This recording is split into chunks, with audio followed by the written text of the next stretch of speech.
कहानी है जरूरतमंद की मदद। सारांश हमेशा सुबह ही टैक्सी लेकर निकल जाता था। इधर बच्चे बड़े होने लगे।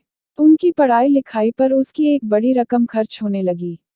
उसे हमेशा यही फिक्र रहती थी कि बच्चे किसी भी तरह पढ़ लिख लें।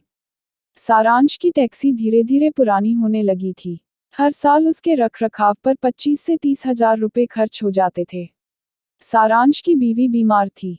उसकी किडनी में दिक्कत थी। वह इलाज कराने में हमेशा कोताही बरतती थी। सारांश जितना कमाता था उससे ज्यादा घर में खर्च हो जाता था।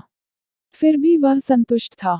लेकिन इस बार उसकी बेटी का कॉलेज में आखिरी साल था और एक बड़ी रकम बतौर फीस भरनी थी। बैंक पुरानी टैक्सी पर कर्ज देने से इनकार कर चुका था। सारांश एक फाइनेंसर पराग सेठ के पास गया। पराग सेठ ने आसानी से उसे कर्ज दे दिया। सारांश अब और भी मेहनत करने लगा था और बराबर किस्त भरता था। कभी कभार जब समय पर किस्त नहीं पहुंचती थी, तब भी पराग सेठ कभी नाराज नहीं होते थे और मुस्कुराकर कोई बात नहीं कह देते थे। धीरे धीरे परेशानियों ने चारों तरफ से सारांश को घेरना शुरू कर दिया।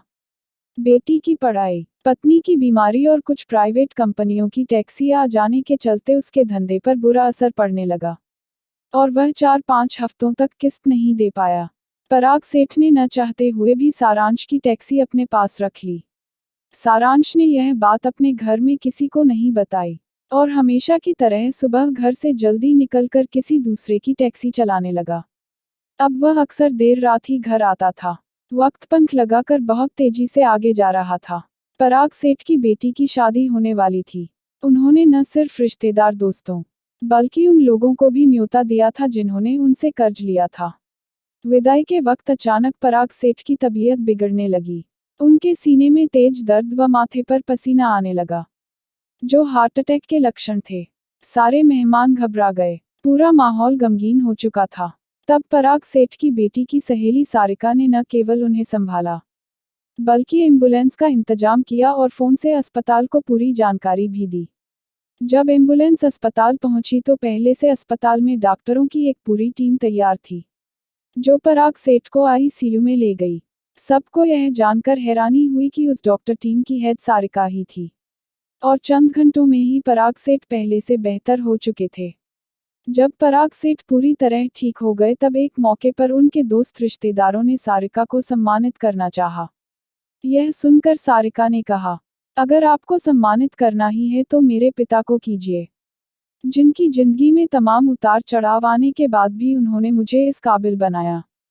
जिस दिन डॉक्टर सारिका के पिता को सम्मान देने के लिए बुलाया गया, तो उन्हें देखकर पराग सेठ अनायास ही अपनी सीट से खड़े हो गए और उन्होंने सारिका के पिता को गले लगा लिया। डॉक्टर सारिका के पिता कोई और नहीं, बल्कि टैक्सी ड्राइवर सारांश ही थे। उस दिन से पराग सेठ और भी दयालु हो गए।